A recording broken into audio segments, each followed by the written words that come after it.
안녕하세요. 매일 새로운 사연을 전하는 읽어주는 사연 라디오입니다. 구독과 좋아요, 많은 공유 부탁드립니다. 오늘의 사연 시작하겠습니다. 안녕하세요. 딸아이 하나를 키우고 있는 워킹맘입니다. 남편하고는 현재 이혼 소송 중인데 오늘따라 유난히 마음이 답답하여 이렇게 익명의 힘을 빌려서라도 제 이야기를 해볼까 하여 찾아오게 되었네요. 남편하고는 직장 상사의 소개로 만났습니다.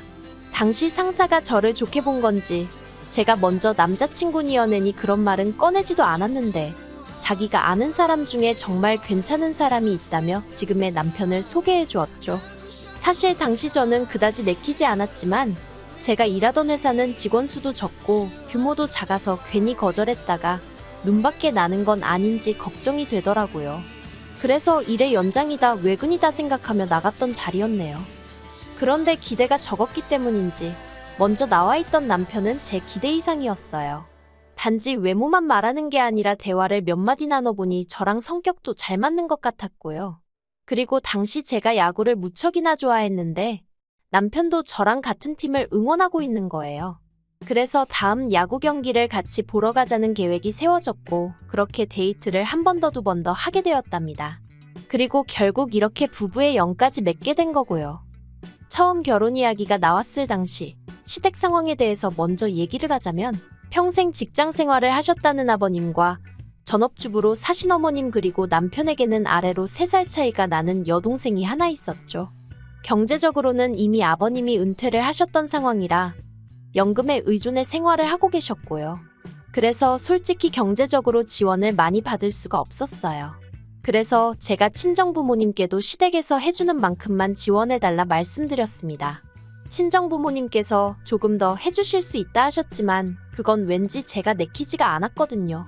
그리고 예물이나 예단 혼수 같은 건 남편과 상의하여 허례허식은 걷어내고 진행했네요.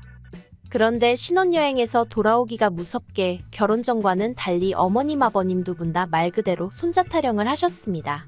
결혼 전 인사를 드릴 때도 상견례 자리에서도 손자의 시옷자도 꺼낸 적 없던 분들이 갑자기 애는 언제 낳을 거냐 몇이나 낳을 거냐 하나는 외롭다 둘은 낳아야지 하며 온갖 간섭과 훈수를 두시는데 환장하겠더군요. 사실 저는 신혼을 즐기고 싶은 마음도 있었고 제 일에 대한 욕심도 있어서 아이는 조금 늦게 갖고 싶었으니까요. 그래서 남편에게 당신이 어머님 아버님한테 말 좀 잘해줘 했더니 한다는 말이 부모가 1살이라도 어릴 때 애를 가져야 애한테도 좋은 거 아니겠냐면서 남편까지 아이를 빨리 갖자는 식으로 나오는 거예요.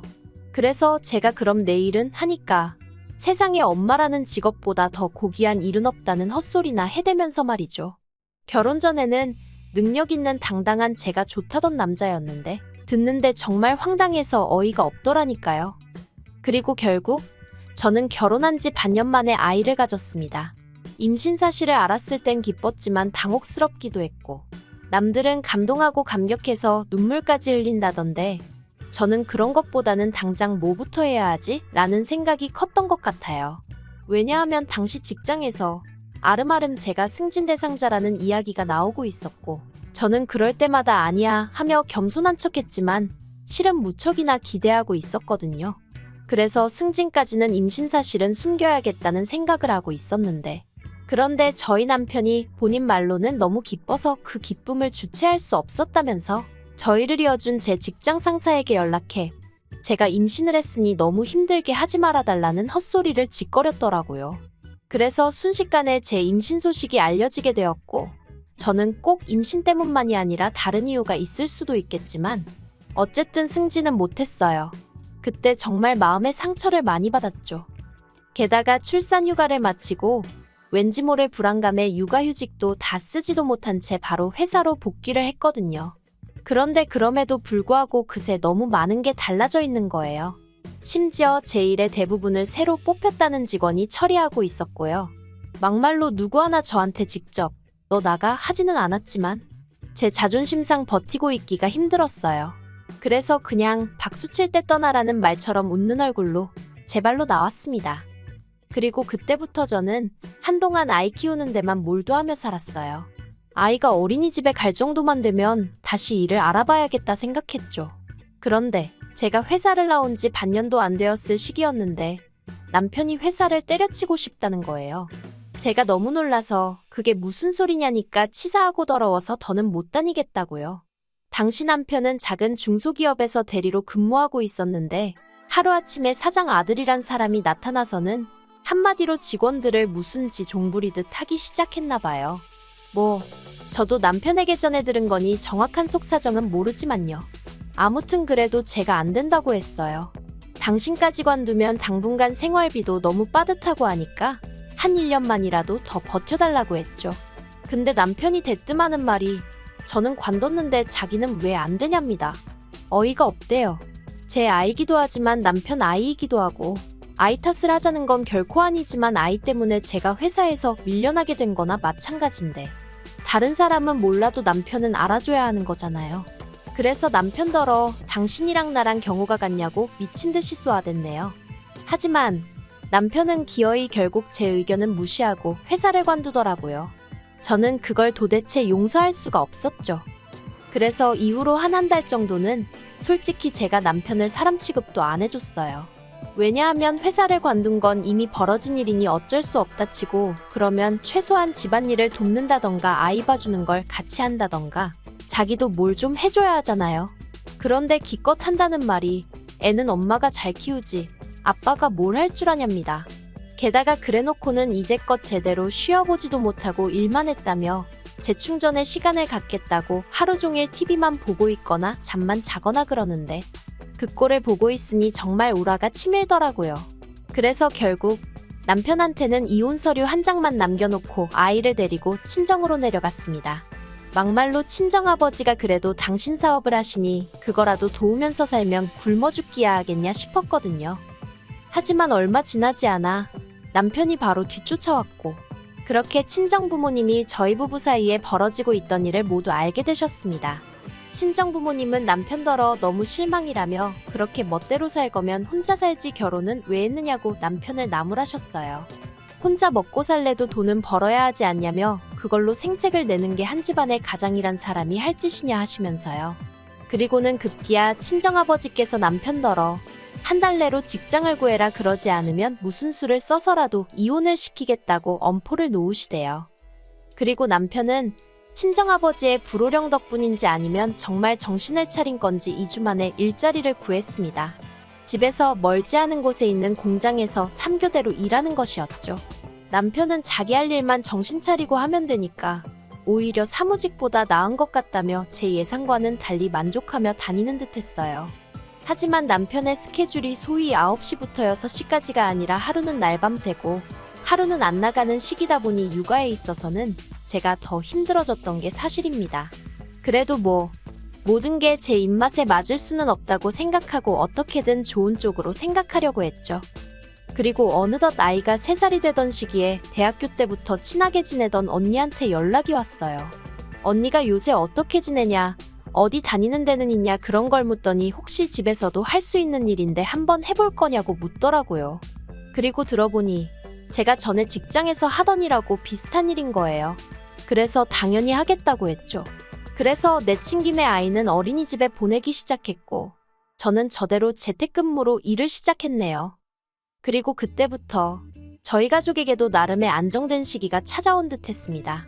1년 후에는 살던 집을 팔고 대출을 조금 받아서 이사도 했어요. 원래 살던 동네를 벗어난 건 아니었지만 빌라에서 나름 브랜드 아파트로 이사를 했으니 저는 나름대로 이 정도면 남부럽지 않게 살고 있는 거 아닌가 하는 생각까지 했죠.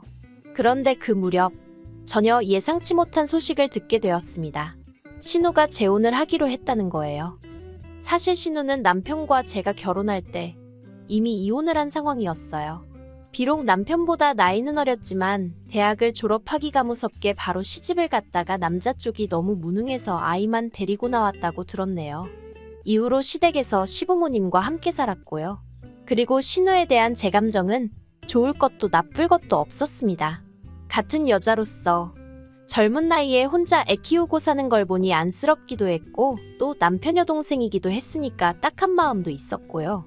하지만 그렇다고 신우가 성격이 언니하며 살가운 편도 아니었고 저 또한 쉽게 곁을 내주는 타입도 아니다 보니 서로 특별한 감정을 가질 이유가 없었달까요? 하지만 그런 제 기분과는 별개로 어쨌든 신우가 좋은 짝을 만나 결혼을 하기로 했다니 참으로 다행이다 싶대요. 그런데 어머님께서 하시는 말씀이 그 남자 쪽은 초혼이고 신우는 재혼인데 거기다 애까지 딸렸지 않냐면서 그래서 뭐라도 좀 해서 보낼까 하신다는 겁니다. 그리고 제가 거기다 대고 이러쿵저러쿵 할 말이 없었죠. 제가 남자 쪽 부모라도 신우의 상황이 부담스러운 건 사실이었으니까요. 그래서 뭘 해서 보내신단 거냐고 물었더니 일단 집을 팔고 이사를 하실 거래요. 두 분이 사시는데 불편하지 않은 정도로요. 그래서 저는 속으로 돈을 해주려고 그러시는구나 싶었습니다. 그리고 불현듯 제가 남편과 결혼할 때가 떠올랐어요.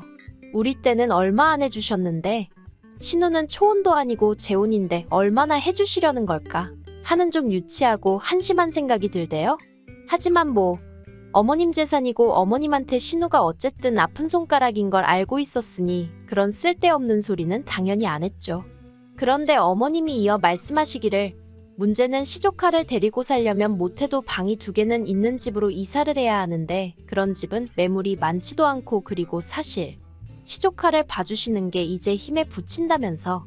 그리고 이때 저는 왜 나한테 이런 말씀을 하시는 거지 싶으면서 설마 싶고 불안하더라고요. 그리고 노래 가사처럼 슬픈 예감은 틀리지가 않았어요. 어머님께서 이제 저희가 시조카를 좀 맡아주면 안 되냐고 하셨거든요. 저는 당연히 안 된다고 했어요.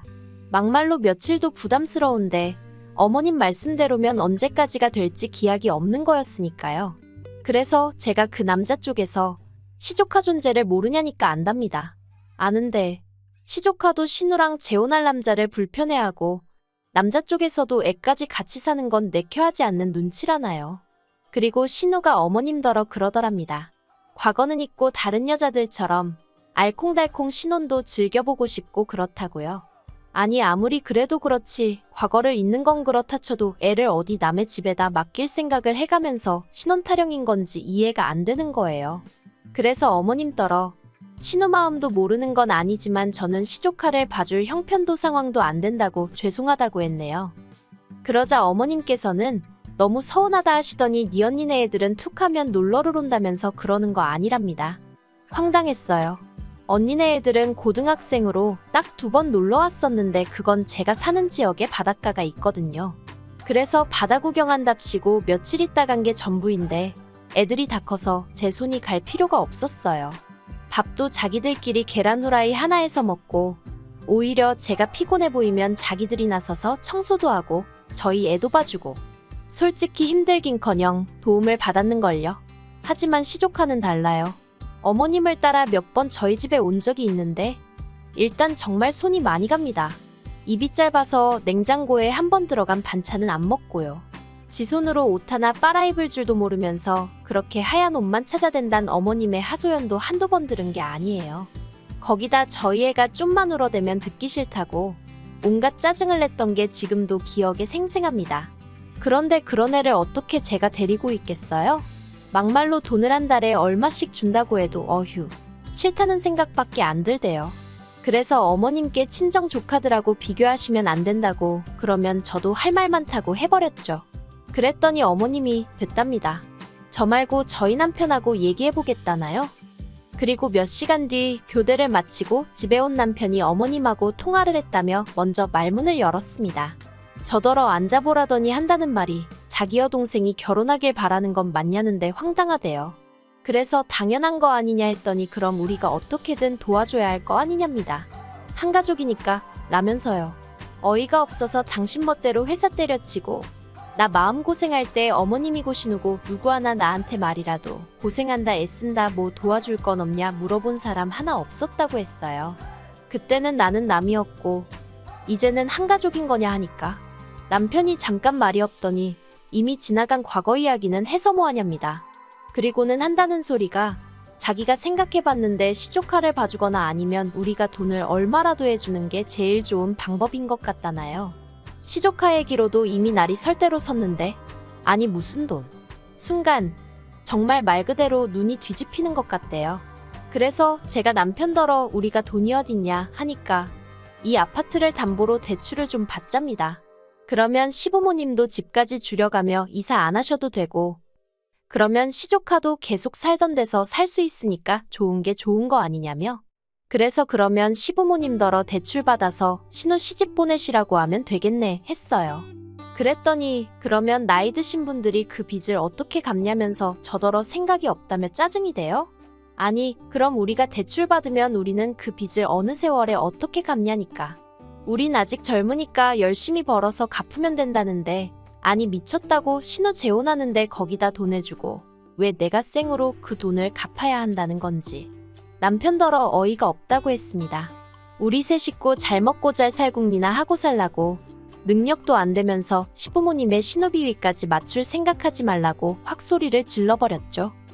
그랬더니 자기는 매번 처형네 애들이 올 때마다 한 번도 싫은 내색을 한 적이 없는데 저는 어쩜 이러냐면서 저더러 속이 좁답니다. 그리고는 자기도 이번엔 양보를 못하겠대요. 그러더니 정말 며칠 뒤 저 보란듯이 시조카를 데려온 게 아니겠어요? 어이가 없고 한편으론 시조카가 무슨 죄인가 싶었지만 결국엔 저희 딸만 데리고 친정으로 향했습니다. 그런데 한 열흘도 안 돼서 어머님한테 연락이 왔어요. 아주 쫓아내는 방법도 여러 가지라면서 분통을 터뜨리시길래 무슨 말씀이시냐? 저는 친정에 있다니까 그게 문제랍니다. 남자 둘이서 뭘 어떻게 하라고 그렇게 남편이랑 시조카만 남겨놓고 친정으로 내뺐냐고요. 그리고 듣자 하니 남편도 지가 할 줄 아는 게 없으니까 매 끼니마다 컵라면 주고 배달음식 시켜주고 그랬나 봐요. 빨래도 그렇게 세탁기 사용법을 알려주고 또 알려줘도 귀등으로도 안 듣더니 한마디로 뭐 아무것도 안 챙겨주고 못해줬던 모양이죠. 애가 불편해서 못 있겠다고 할머니 댁으로 가겠다 하더랍니다. 그리고 그제서야 남편도 시조카도 갔으니 저더러 돌아오라고 연락이 왔어요. 자기가 생각이 짧았다면서. 그런데 저는 솔직히 친정에 가 있는 동안 생각이 많이 정리가 되었거든요. 남편이 없어도 생활비가 조금 빠듯할 뿐이지 어디서도 빈자리가 느껴지지 않았달까요? 그래서 남편더러 나는 돌아가고 싶지 않다 했습니다. 그냥 이렇게 지내는 게 좋다. 이혼하고 싶다 솔직히 말했죠. 당신이 내 인생에 별 도움이 되는 것 같지도 않고 애도 아빠를 안 찾더라고요. 그랬더니 남편이 갑자기 무슨 말이냐면서 이혼이 애들 장난이냐 어쩌냐 하는데, 그렇게 생각하는 사람이 와이프가 죽어도 싫다는데 기어이 시조카를 데려오냐 했어요. 그리고는 이혼 서류 보낼 테니 도장이나 찍어달라고, 안 그러면 소송 걸겠다 했네요.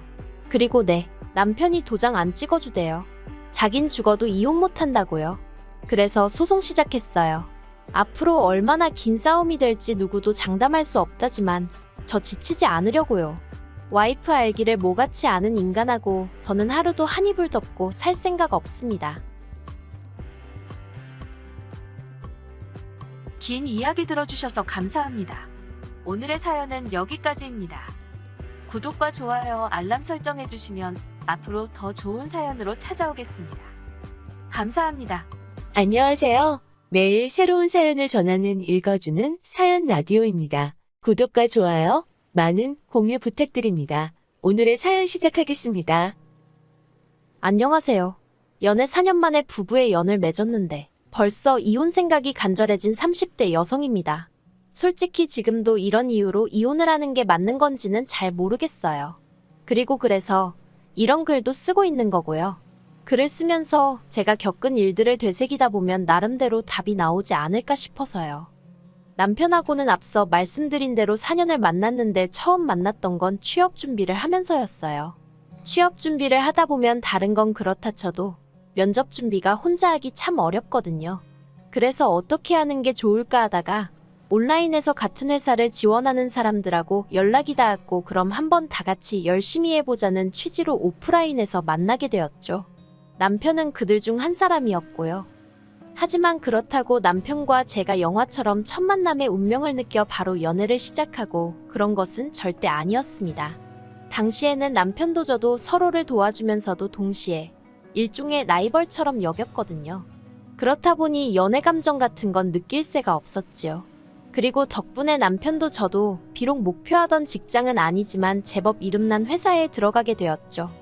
직장에 들어가고 한동안은 정말 정신이 하나도 없었어요. 취업만 하면 구름 위를 걷는 기분일 줄 알았는데 그런 기분은 느낄 새도 없이 바로 직장 생활에 적응해 나가야 했으니까요. 그리고 그렇게 살다 보니 남편의 존재도 까마득하게 잊혀져 가대요. 그런데 몇 달의 시간이 흘렀을 무렵 남편에게 연락이 왔습니다. 잘 지내고 있냐면서 밥 잘 챙겨 먹으라는 솔직히 조금은 시덥지 않은 내용으로요. 그런데 왜인지 그 연락이 반갑더라고요. 그래서 저도 오빠도 건강관리 잘하고 잘 지내라고 답장을 했는데 지금 돌이켜 생각해보면 그게 저희 두 사람의 진짜 시작이 아니었나 싶습니다.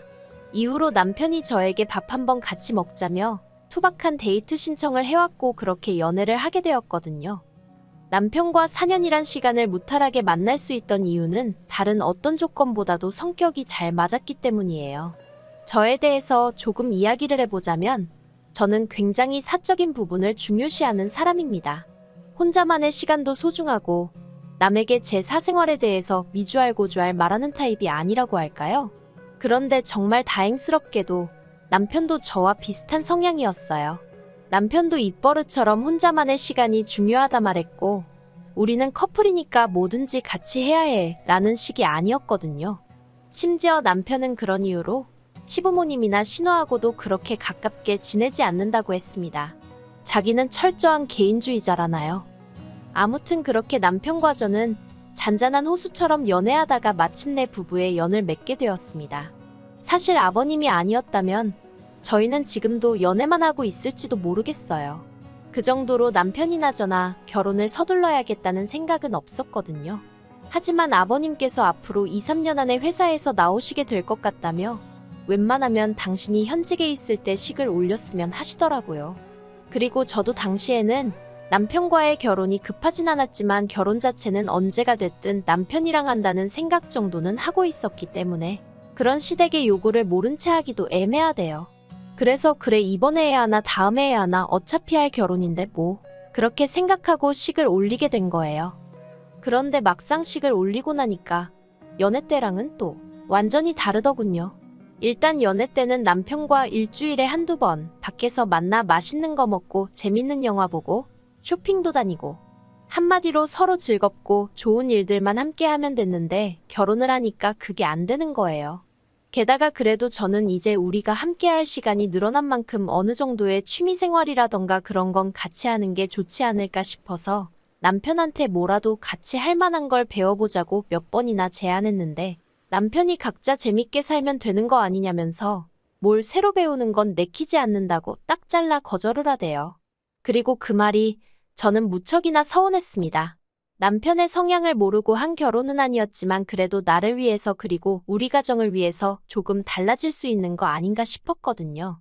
하지만 몇 번인가 서운하다 이야기를 할 때마다 결국엔 남편과 목소리가 높아지는 일이 허다했으니 나중엔 약간 포기를 하게 되대요. 너는 너대로 나는 나대로 즐거우면 되는 거지 하고 나름대로 합리화도 하게 됐고요. 그리고 말이 나왔으니 말이지만 제가 서운하게 느낀 건 단지 시간을 따로 보내는 것뿐만은 아니었습니다. 월급 관리도 솔직히 일단 월급만 놓고 보자면 제가 남편보다 연봉이 2천 더 많았어요. 저는 남편과 연애하는 와중에 한번 이직을 하면서 소위 몸값을 키웠거든요. 하지만 누가 더 많이 벌고 어쩌고를 떠나서 저는 제가 경제권을 갖고 싶었습니다. 남편이 벌어오는 돈이 탐났던 게 아니라 평생 친정어머니가 경제권을 갖고 집안 살림을 꾸려나가시는 걸 보며 자랐기 때문에 저에겐 아내가 경제권을 갖는 게 그냥 당연한 일이었어요. 그리고 저는 제가 자신있게 말할 수 있는 게 성격 자체가 알뜰하고 야무진 편이었거든요. 그래서 남편이 저를 믿고 경제권만 넘겨주면 아무리 늦어도 5년 안에 전세생활 청산하고 자가로 이사할 수 있을 거란 나름대로 자신이 있었달까요? 그런데 남편은 요새 젊은 사람들은 그렇게 안 한다며 무조건 월급은 각자 관리하자대요. 서로 생활비만 얼마씩 내놓고 쓰고 나머지는 알려고 하지 말자면서요. 아무튼 그래서 남편과 저는 부부였지만 그리고 사이가 나쁜 것도 아니었지만 대부분의 것들을 공유하지 않았습니다. 제가 할 수 있는 일이라곤 그저 남편이 알아서 잘하고 있겠거니 하고 믿어주는 것뿐이었지요. 그런데 막상 남편이 자기가 필요하니까 이러쿵저러쿵 딴소리를 하는 게 너무 꼴보기 싫대요. 시작은 올 여름 휴가 이야기를 하면서였습니다. 일단 남편과 저는 연애하는 동안에도 같이 여행을 가본 적이 없는데 그건 남편의 직장 때문이었어요. 저도 남편 회사가 왜 그 모양인 줄 모르겠는데 남편 회사에서는 남편을 비롯한 몇몇 남자 직원들을 무슨 땜빵 메꾸는 사람으로 생각하는 건지 걸핏하면 시도 때도 없이 불러내기 일쑤였거든요. 그리고 특히나 많은 사람들이 휴가를 떠나는 7월과 8월에는 남편의 스케줄은 정말 하늘도 모르고 땅도 모르는 수준이었습니다. 그리고 옆에서 그 모습을 지켜보는 저도 정말 답답하긴 마찬가지였어요. 남들은 미리미리 휴가 계획을 세워서 비행기 표도 사고 호텔도 예약하고 하는데 남편은 쉬기 이틀 전에 통보식으로 연락받고 그렇다 보니 하다못해 비행기 표 한 장을 살래도 남들보다 못해도 1, 20만 원 웃돈을 줘야 하는 게 예산일이었죠. 그래서 남편과 합의를 봤던 게 여름 휴가는 각자 즐기자는 거였습니다. 친구와 보내든 가족과 보내든 각자 즐겁게 보내자고요. 그리고 실제로 저는 그렇게 매년 친한 친구나 혹은 가족들과 여행을 다녔지요. 그리고 올해도 남편에게 휴가는 어떻게 될지 모르냐고 물었습니다. 그랬더니 남편이 미안한 기색으로 뭐 그렇지 않은데 까놓고 말해서 남편이 일부러 저랑 휴가를 가기가 싫어서 그런 것도 아닌데 제가 화를 낼 순 없잖아요. 그래서 그냥 괜찮다고 대신 그러면 나는 친정부모님의 여동생까지 해서 가족여행을 다녀오겠다 했습니다. 마침 여동생이랑 저랑 휴가 기간이 겹치기도 해서 잘 됐다 싶었거든요. 그런데 엊그제 남편이 신혼애가 휴가를 같이 가자고 하더라며 말을 꺼냈습니다. 남편에게는 위로 2살 차이 나는 신우가 있는데 신우는 대학을 졸업하자마자 취직 대신 결혼을 선택해서 이미 유치원에 다니는 아들 둘을 키우고 있었거든요. 그런데 그 애들이 제주도를 가고 싶어 한다며 같이 제주도에 가자고 했다나요? 그리고 그 이야기를 들으며 저는 무척이나 당황할 수밖에 없었는데 그 이유는 저 또한 가족들과 함께 여행을 가기로 한 곳이 제주도였기 때문이었지요. 그래서 나도 제주도 가는데 당신은 언제 가는 거냐고 물었습니다. 그러자 남편이 날짜를 말하는데 심지어 날짜도 저랑 하루 겹치는 거예요. 그래서 제가 이런 우연이 있다며 누가 계획을 세운 거냐고 웃었습니다. 그런데 남편은 좀처럼 웃지를 않고 대신 생각지도 못한 이야기를 하더군요. 저더러 이번에는 자기하고 같이 휴가를 보내는 게 어떻겠냐고요. 처음에는 남편하고 같이라는 생각에 잠깐 혹했던 것도 사실이지만 이내 신우가 퍼뜩 떠올랐습니다. 그래서 확실히 해두어야겠다는 생각에 남편에게 우리 단둘이 휴가를 보내자는 거냐 아니면 신우네랑 같이 보내자는 거냐 하고 단도직입적으로 물었어요. 그랬더니 남편이 가게 되면 시부모님이랑 신우시매부시 조카 다 같이 가는 거지 그러대요. 그래서 제가 그럼 됐다고 나는 안 가겠다 했습니다. 나는 이미 친정 식구들하고 떠날 준비도 다 되었고 표도 샀고 호텔도 예약했고 못 빠진다고요. 그랬더니 남편이 제 티켓만 바꾸면 되는 거 아니냐면서 그게 뭐가 그렇게 힘드냐는 거예요. 그리고는 저더러 매년 장인 장모님하고 여행 다니지 않았냐며 이번에 한번 건너뛰면 무슨 큰일이라도 나냐대요. 어이가 없어서 남편더러 억지 좀 쓰지 말라며 화를 냈어요. 시댁 식구들하고 같이 여름휴가를 보내고 싶어하는 사람이 누가 있겠냐고 반대로 당신은 우리 부모님하고 같이 휴가를 보내라고 하면 좋겠냐고요. 그랬더니 자기는 불편할 거 없답니다. 그리고 실제로 불편할 게 당연히 없었겠죠. 친정부모님이 사위는 그래도 백년손님이라며 집에 오면 손가락 하나 까딱하게 배려해 주셨으니까요. 하지만 저희 시부모님은 다르셨어요. 말이 나왔으니 말이지만 전에 한 번은 어머님이 어디서 사과 한 상자가 생겼다며 저에게 주시면서 집에 가서 남편이랑 깎아먹어라 하시는 거예요. 그런데 저는 사과 알레르기가 있고 시부모님도 다 알고 계셨습니다. 그러니 그런 어머님의 말씀이 너무 황당하기만 했죠. 하지만 어머님이 깜빡하셨을 수도 있지 싶어서 어머님께 저는 사과 못 먹잖아요 하고 애교스럽게 대꾸했어요. 그랬더니 그러면 네 남편이라도 깎아주면 되는 거 아니겠니? 하시는데 아니 남편이 먹고 싶으면 자기가 알아서 깎아먹겠죠. 안 그런가요? 하지만 제가 어머님하고 쓸데없이 입씨름해서 무슨 복을 누리겠나 싶어서 예 하고는 남편더러 상자를 차에 실으라 했습니다. 그랬더니 어머님이 또 하시는 말씀이 남자야말로 무거운 거 자꾸 들면 안 된대요. 허리 다 망가진다고요. 지금도 다시 그때를 떠올리니 헛웃음이 나네요. 아무튼 본론으로 다시 돌아와서 이야기를 해보자면 저는 시댁 식구들과 여행 가는 건 절대 싫다고 했습니다. 게다가 제주도 숙소 이야기를 하는데 뭐 수영장이 어떻고. 그런데 저는 수영을 못해요. 신우는 수영 선수로도 활약을 했을 만큼 수영을 좋아하고요. 그러면 이게 무슨 이야기냐면 신우가 물에서 신나게 노는 동안 저는 꼼짝없이 시족 하나 봐야 할 게 뻔하다는 거였죠. 그러니 더욱이 제가 시댁 식구들과 여행을 가고 싶었겠어요? 그래서 제가 남편더러 매번 니꺼 내꺼 따지던 사람이 왜 휴가는 나더러 맞추라고 하는 거냐고 싫다고 딱 잘라 말했습니다. 그리고 당신 총각 때도 신우랑 같이 여행 다니고 했냐니까 그런 적이 없기 때문에 올해부터라도 그렇게 다녀볼까 하는 거라나요? 그래서 그럼 나 빼고 그렇게 다니면 되지. 왜 나한테까지 강요를 하냐니까. 너도 한 식구잖아 하는데 어이가 없더라고요. 그래서 제가 남편에게 나는 당신이 우리 친정에 하는 만큼만 하려고 하는데 솔직히 당신이 우리 친정에 한 게 뭐가 있냐고 물었습니다. 막말로 친정이 어디 산골짜기에 있는 것도 아닌데 하룻밤도 제대로 자고 온 적이 없지 않냐고요. 그랬더니 시골하고 제주도하고 같냐면서 계속해서 제 말귀를 못 알아듣는 건지 요점을 벗어난 소리만 하는 거예요. 그리고는 또 한다는 말이 뭐라더라. 인생이 무슨 덧셈 뺄셈도 아니고 어떻게 이쪽 저쪽 똑같이 하겠다는 생각을 하냐면서 저더러 생각을 고치라나요? 아무튼 뭐라건 간에 휴가는 나는 내 계획대로 보낼 거라고 그러니 오빠도 오빠 알아서 하라 했습니다. 이참에 신우랑 만나서 남매지간에 회포도 풀고 시조카 용돈도 좀 주고 하면 좋지 않겠냐고요. 참고로 시조카 용돈도 남편이 자기 돈에서 주라는 얘기였습니다. 칼같이 네 돈 내 돈 나눠서 관리하는 판국에 제가 시조카한테 용돈을 줄 이유가 없었으니까요. 그러자 남편이 저한테 야, 너 진짜 말 서운하게 한다 하면서 네가 가족이 맞니 안 맞니 하는데 어휴, 얼마나 기가 빨리던지 앞으로 평생 매년 이런 과정을 거쳐야 하나 싶은 게 정말 그냥 이 결혼이고 뭐고 없던 일로 치자 그럴까 싶더라니까요. 솔직히 저하고 시조카를 제외한 모든 시댁 식구들 그리고 남편까지 술 좋아하지, 노는 거 좋아하지. 그러니 같이 여행을 가게 되면 온갖 짜밀은 물론이고 재수 없으면 애 챙기고 운전까지 전부 다 제 몫이 되게 생긴 판이었는데 그걸 제가 왜 가겠어요?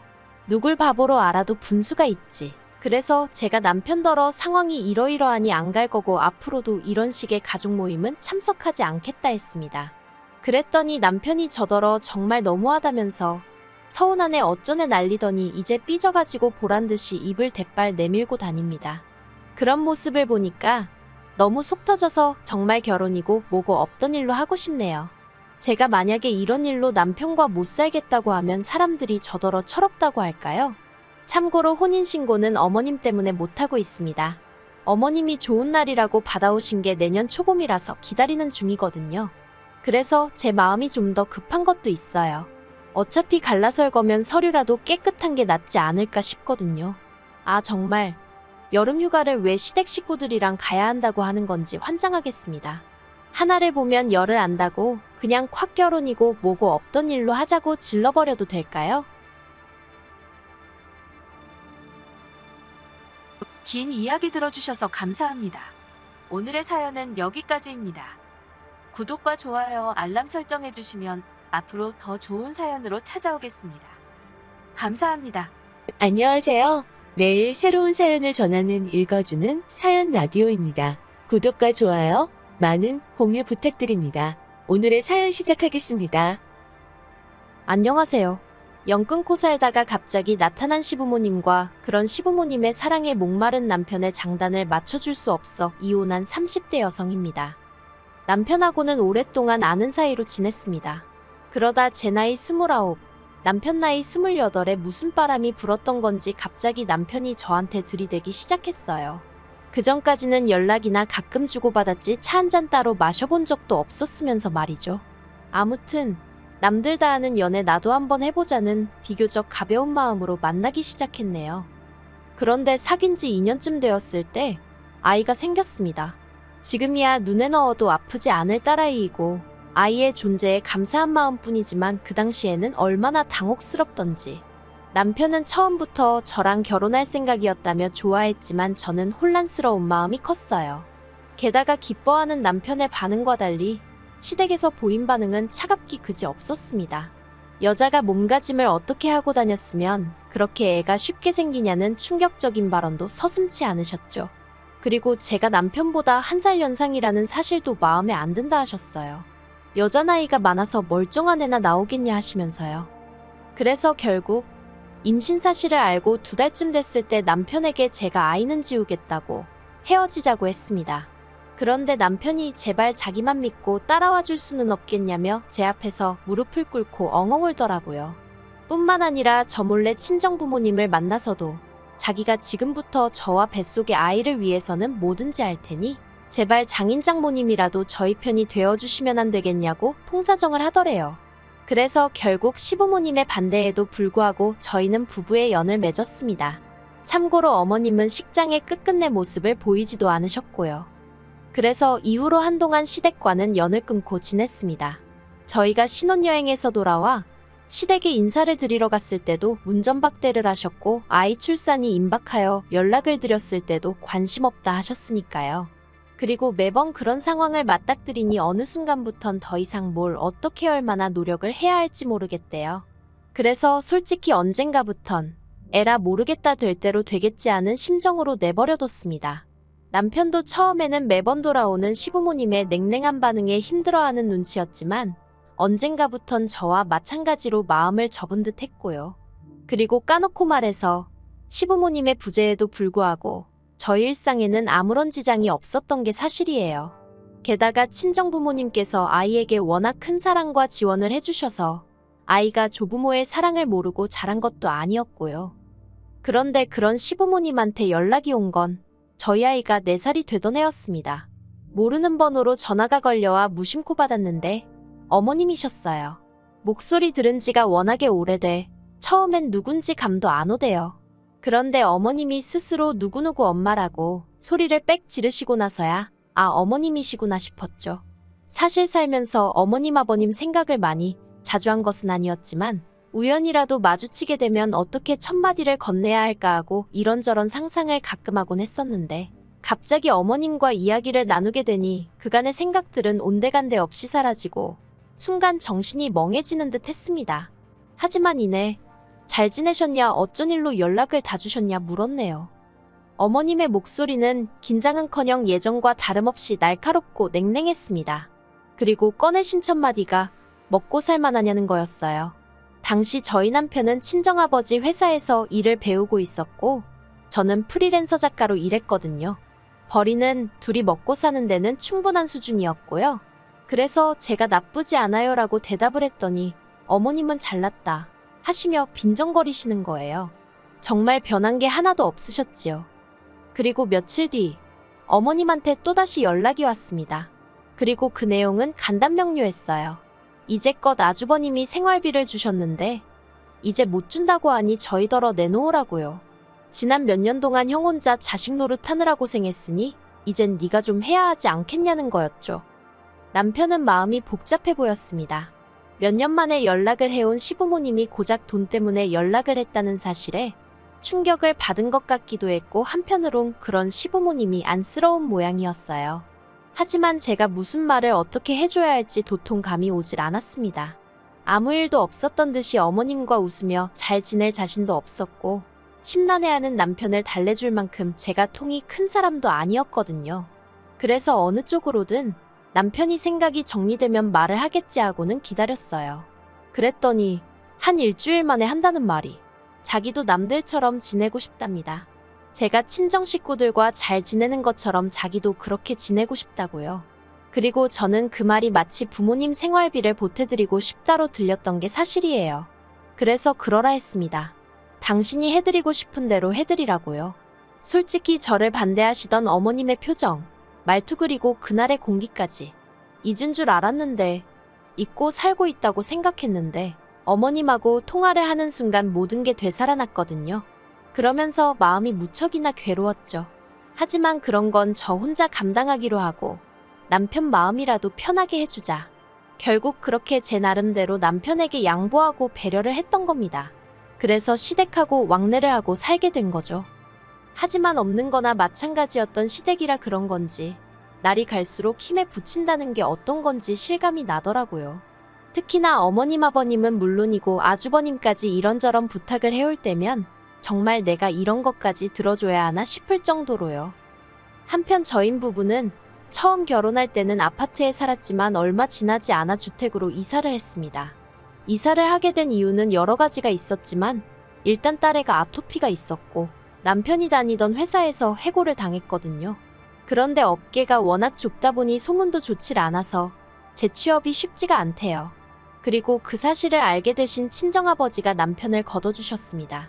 그리고 친정아버지가 운영하시던 공장은 서울에 있지 않았거든요. 그래서 친정아버지 공장에서 멀지 않으면서 아이가 자라기에 불편하지 않을 정도의 동네를 골라 작은 집을 지었습니다.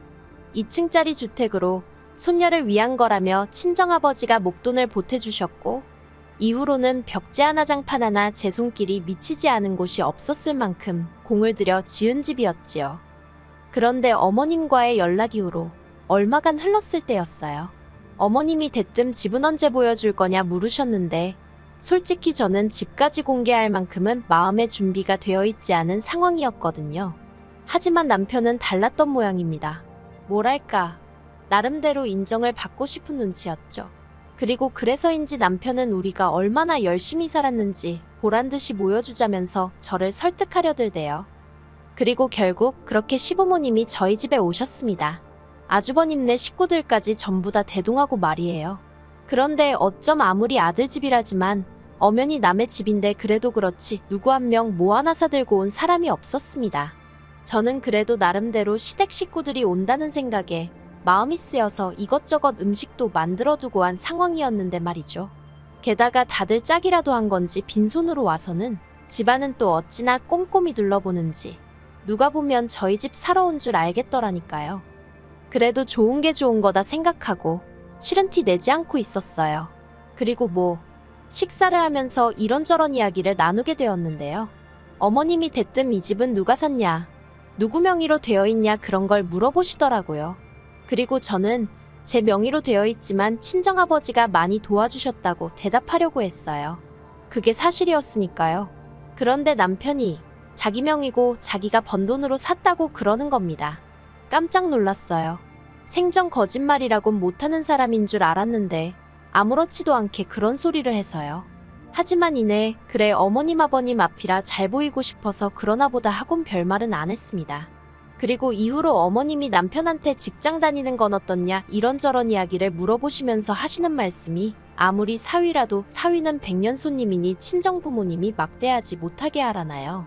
그래서 이때는 제가 아무리 사위라도 직장에서는 부하 직원이니 제가 친정부모님께 뭐라 말씀드릴 게 못 된다고 한마디 했고요. 그리고 얼마 후 시부모님이랑 아주버님네가 이제 그만 가봐야겠다며 일어나는데 남편이 부랴부랴 방에서 지갑을 가지고 나오더니 시부모님 손에 흰 봉투 하나 그리고 시조카 손에 또 봉투 하나를 들려주대요. 저랑은 전혀 상의된 일이 아니라서 당황스러웠는데 더 당황스러웠던 건 그 자리에서 봉투를 열어보는 어머님의 모습이었습니다. 게다가 옆에 계시던 아버님은 줄 거면 따로 줘야지 왜 같이 주냐며 투덜거리시더라고요. 아무튼 그렇게 사람들이 돌아가고 남편한테 제가 좀 전에 있었던 일을 따졌어요. 집 명의는 왜 거짓말을 하고 돈을 드릴 생각이었으면 적어도 나랑 상의는 했어야 하는 거 아니냐 했죠. 그랬더니 남편이 하는 말이 몇 년 만에 연락된 가족들인데 아들이 자기 명의로 된 집 하나 없다고 하면 얼마나 한심하게 보겠냐입니다. 그리고 용돈은 몇 년 동안 자식 노릇도 못했는데 한 번 드릴 수도 있는 거지 뭘 그런 걸 따지냐고요. 어이가 없었죠. 그래서 오늘 온 사람들 중 휴지알롤 사온 사람도 없고 우리 딸한테 말 한마디 이쁘다 귀엽다 해준 사람도 없었다. 그런데 왜 우리만 이렇게 납작 엎드려야 하냐고 화를 냈어요. 그리고 제가 남편더러 그렇게 우리 친정부모님한테 도움을 많이 받으면서도 당신이 언제 먼저 선뜻 용돈 한 번 드려봤냐 따졌습니다. 그래놓고는 시부모님한테는 그동안 자식 노릇을 못해? 당신이 우리 부모님한테는 자식 노릇한 적 있어? 하니까 자기도 좀 그랬는지 더는 말은 안 하더라고요. 그리고 그때 솔직히 왕래고나 바리고 못한다고 할 걸 안 한다고 할 걸. 그런 생각이 들어서 후회를 많이 했어요. 제가 바랬던 건 남편이 가족 문제에 있어서 마음이 편해졌으면 하는 것뿐이었는데 이건 시작부터 하는 짓이 등신마냥 끌려다니게 생겼구나 싶었거든요. 그래서 남편더러 시댁하고 왕래를 하뭐라든 당신이 알아서 하라고 했습니다. 나는 사람들이 말하는 며느리돌이 딱 거기까지만 하겠다 했죠. 그래서 이후로 1년은 시부모님 생신이나 명절처럼 나름대로 제 얼굴을 비춰야 하는 때가 아니면 남편만 보내고 그랬어요. 그리고 이것도 나름대로 서운했던 게 그런 와중에도 절대로 남편한테 애라도 데려오란 말씀을 안 하셨다는 겁니다. 며느리는 미워도 손녀는 예뻐해 주셔야 하는 거 아닌가요? 그래도 당신들 핏줄인데 말이에요. 그런데 정말 시쳇말로 얄짤없으시대요. 그러니 더더욱 시부모님에 대한 마음이 안 좋아졌던 게 사실입니다. 그런데 이런 와중에 정말 저희 시부모님이 생각이 없으신 건지 속이 없으신 건지 기도 한 차는 말씀을 하시더라고요. 얼마 안 있으면 당신들 사시는 집 전세 계약이 끝나는데 그러면 저희랑 같이 살아야겠다고 남편한테 그러시더랍니다. 그리고 남편은 이 이야기를 전하면서 2층에 방 하나 남으니까 거기로 오시라고 하면 어떨까 하는데 이건 뭐 어이가 없는 정도가 아니라 당장에라도 입에서 쌍욕이 튀어나올 것 같더라니까요. 그래서 제가 오시긴 어디로 쉬냐고 안 된다고 했어요. 내가 딱 기본만 하겠다고 하지 않았냐고, 그런데 무슨 앞가냐고 그렇게 못한다 했죠. 그랬더니 남편이 그러면 어떡하냐는 거예요. 시부모님은 이 집이 자기 명의로 된 자기 집인 줄 아시니까 그렇게 말씀하신 건데 거기다 대고 뭐라고 하냐면서요. 그래서 제가 잘못 말씀드렸다고 솔직히 털어놓으라 했습니다. 그때는 그냥 말이 헛나온 거고 실은 와이프 명이다. 거기다 장인어른이 엄청나게 보태주셔서 내가 말할 처지가 못 된다 하라고요.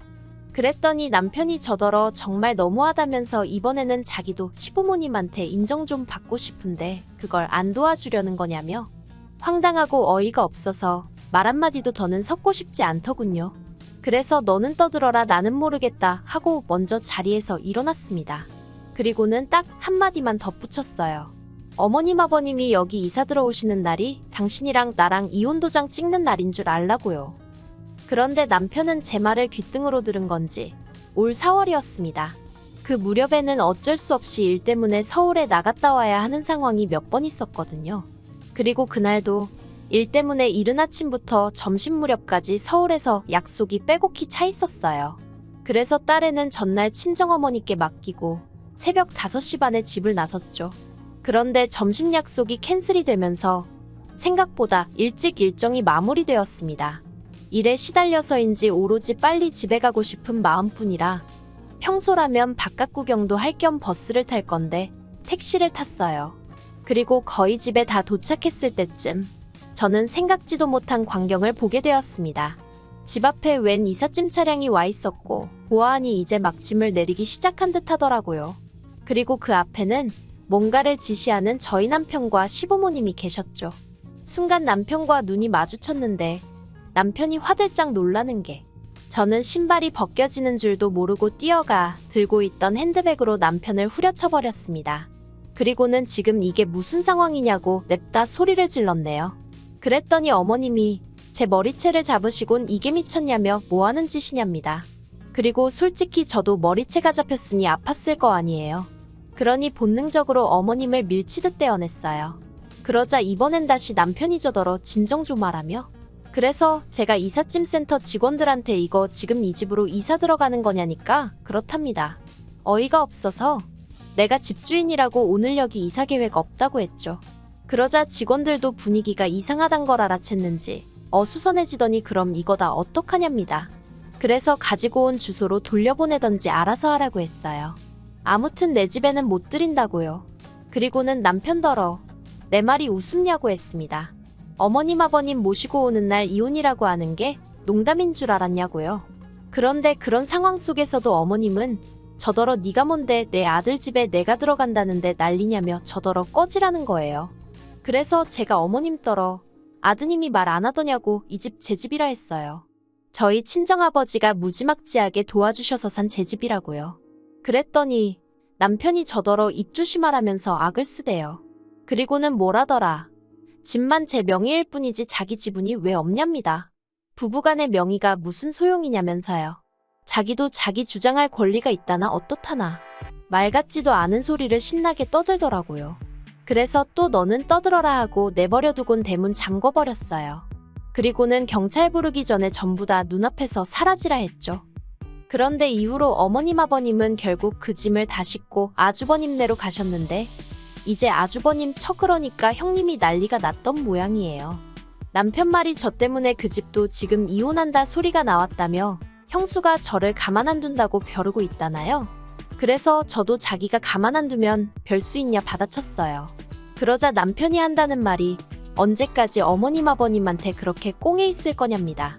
세월도 흘렀고 이제 우리도 자식돌이 하면서 살아야 할 것 아니냐면서. 그래서 받은 사랑이 없는데 도리는 못하러 해야 하는지 모르겠다고 했네요. 막말로 당신이야 어머님 아버님이 낳아주고 키워주시기라도 했지. 나는 돈 1,000원 받아본 것도 없고 그렇다고 며느리로 인정을 받은 것도 아닌데 내가 이제 와서 뭐가 아쉽다고 그러겠느냐고요. 그리고는 남편더러 그렇게 아들 노릇하고 싶으면 내 남편 노릇, 당신 딸 아빠 노릇은 포기하라니까. 그러겠답니다. 솔직히 이때는 저도 충격이 컸어요. 남편 노릇이야 홧김에 때려친다 해도 어떻게 아빠 노릇도 그만두겠다고 하는 건지. 하지만 뭐 늦게라도 효자 아들이 되고 싶다는데 제가 무슨 수로 말리나 싶대요. 그래서 깔끔하게 협의 이혼했고 모든 게 마무리가 되자 친정아버지가 남편을 해고하셨습니다.